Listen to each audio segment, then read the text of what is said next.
Chinma will sneak into Prince Ezedike's hut, her heart filled with desires, and they will end up having rounds and rounds of marathon sex.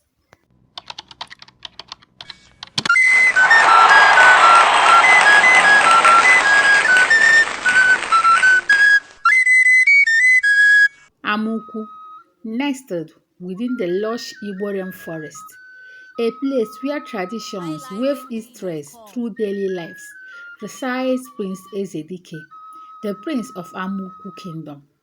Prince Ezedike is a 24-year-old prince and the heir to the throne of Amaukwu. He is a very strong, powerful, and deadly warrior, standing tall and resolute, a living embodiment of courage and strength. His height surpasses that of his peers, making him the beacon of strength. Very tall and commanding, he is the strongest warrior in Amaukwu. He has never been defeated before in war. No one dares to challenge him. Even his father, the king, is scared of him. Talk more of the villagers.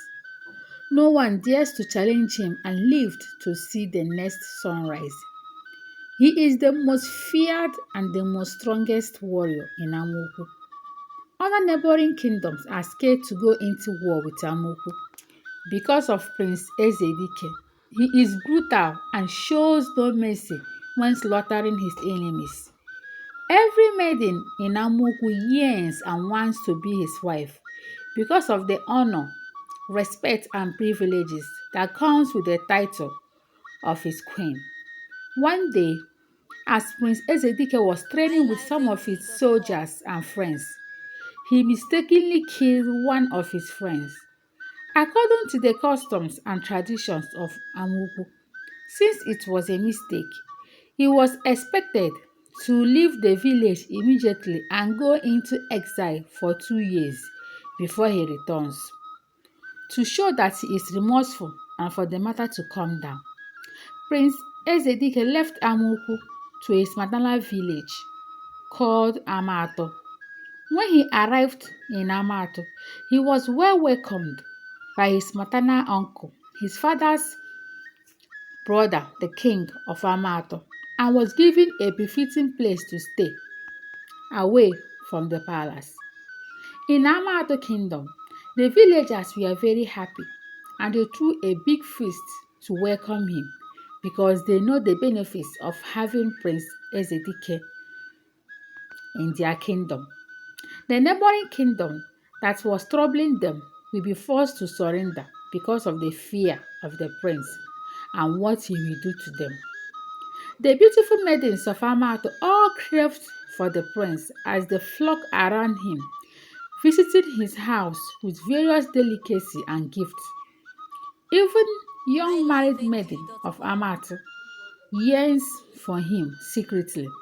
Among the women that troops in and out of his house is a pretty maiden called Chinma, a very beautiful young woman adorned with grace and beauty. When she looks at you, the world pours, and when she smiles, the world blooms. She is indeed a beauty to behold. People nicknamed her the Mirror of Beauty. She embodies beauty, grace, and resilience. Married to Udoka, the flutist.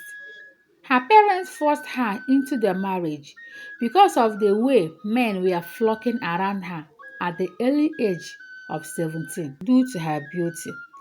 Udoka is a wealthy man who makes a lot of money from his talents and gifts as a flutist.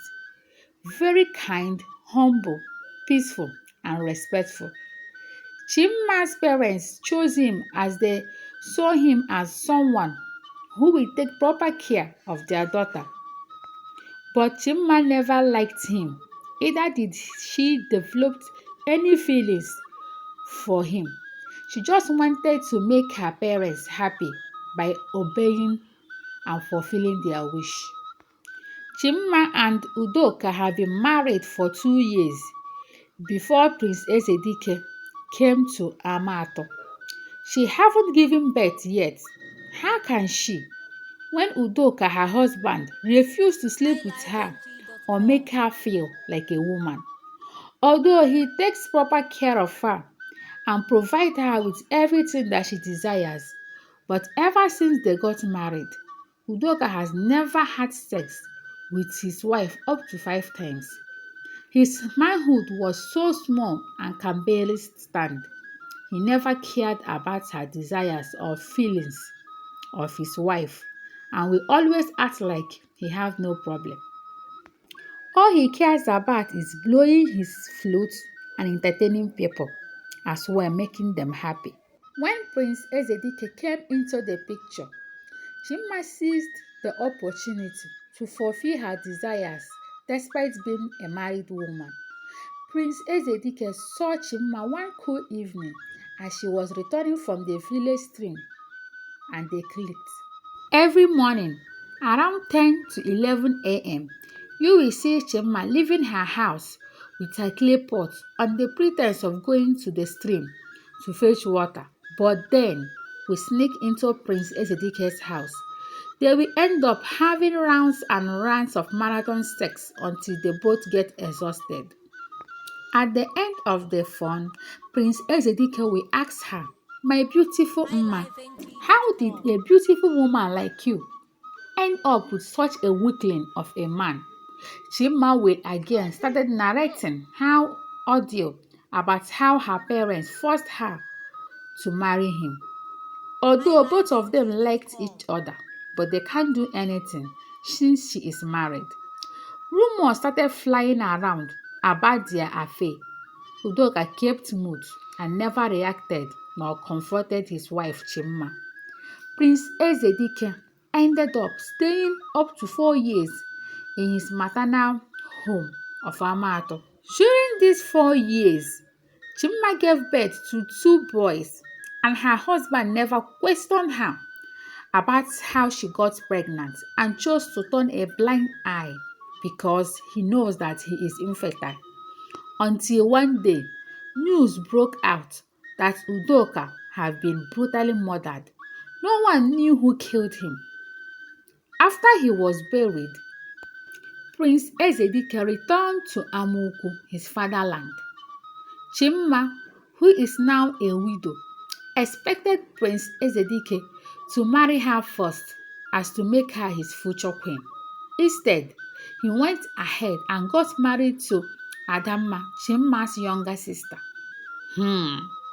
Chinma, out of frustration and anger, dumped her 2 children for her parents, packed her bags, and went to Amaukwu and started living with the prince.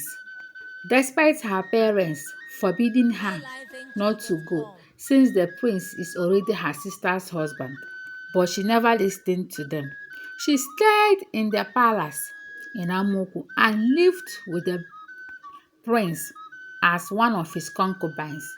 The prince refused to marry her because she is already a widow and have 2 children for her late husband, as it will bring shame and disgrace to him as the future king. He never claimed those children because Chinma gave birth to them in Udoka's house while he is still alive, so they practically belongs to Udoka, as he never denied them. The end.